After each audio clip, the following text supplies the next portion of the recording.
Entertainment industry में एक बार फिर से शोक की लहर दौड़ पड़ी है। मशहूर सिंगर पंकज उधास इस दुनिया को अलविदा कहकर जा चुके हैं।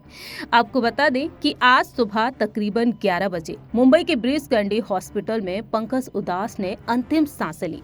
रिपोर्ट्स के मुताबिक सामने आया है कि पंकज उधास को कुछ महीने पहले ही कैंसर डिटेक्ट हुआ था और वो पिछले कुछ महीने से किसी से मिल तक नहीं रहे थे। वहीं इसी बीच पंकज उधास के बेहद करीबी दोस्त भजन गायक अनूप जलोटा ने भी अपनी बात को साझा किया है, दोस्त को याद किया है और बताया है कि वह कितनी गंभीर बीमारी से कितने लंबे वक्त से जूझ रहे थे। सुनिए जरा। पंकज जी की तबीयत खराब थी, ये तो मुझे 5-6 महीने पहले से पता था।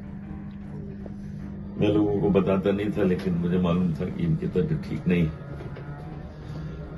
क्योंकि ये रोग किसी को छोड़ता नहीं है। लेकिन इतनी जल्दी ये हो जाएगा, ये विश्वास नहीं था।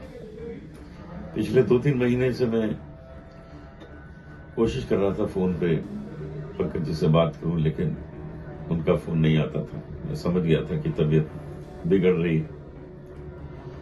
उनकी बेटी नायाब से मैं बात करता रहता था।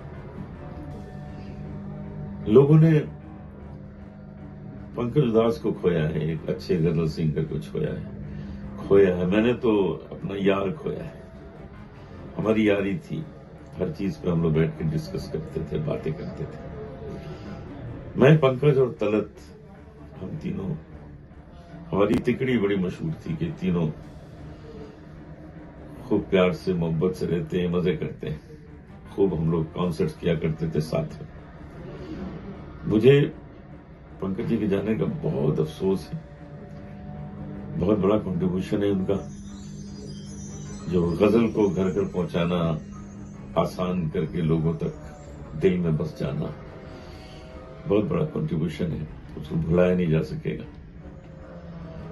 बस भगवान से ये प्रार्थना है कि उनकी आत्मा को शांति दे। अनूप जलोटा ने ही साफ तौर पर बताया है कि पैंक्रियाज कैंसर से जूझ रहे थे पंकज उधास। कैंसर कई प्रकार का होता है, जिसमें पैंक्रियाटिक कैंसर काफी खतरनाक माना जाता है। एक्सपर्ट के द्वारा सामने आया है कि पैंक्रियाटिक कैंसर जो पेट के निचले हिस्से यानी कि अग्नाशय के पीछे वाले अंग में होता है। एक्सपर्ट का कहना है कि पैंक्रियाज शरीर के काफी अंदर होता है, इसलिए शुरुआत में इसका पता लगाना बेहद मुश्किल होता है। इसके लक्षण पैरों में भी दिखाई देते हैं, जिससे इस कैंसर का पता लगाया जा सकता है। कैंसर सोसाइटी के मुताबिक पैंक्रियाटिक कैंसर में ऐसी क्षमता होती है जो खून को हाइपर कोगुलेटिव स्टेज में पहुंचा देता है। ये वो स्टेज होती है जहां खून के धक्के जमने लगते हैं। अगर किसी को ये कैंसर होता है तो उसके पैर में खून के धक्के दिखने लगते हैं और ये पैंक्रियाटिक कैंसर का पहला लक्षण हो सकता है। नसों में खून का धक्का जमने की जो स्टेज होती है उसे डीवीटी कहा जाता है। कैंसर सोसाइटी के मुताबिक सामने आया है कि कैंसर के लक्षणों में दर्द, सूजन और पैरों का लाल होना और पैरों का गर्म होना भी शामिल है और कुछ मामलों में ब्लड क्लॉट लंग्स तक भी पहुंच सकते हैं, जिस कारण सांस लेने में कठिनाई हो सकती है और इस स्थिति को पल्मोनरी एम्बोलिज्म कहा जाता है, जिससे कि यहाँ पर देखा जाता है कि मौत का जोखिम और भी ज्यादा बढ़ सकता है।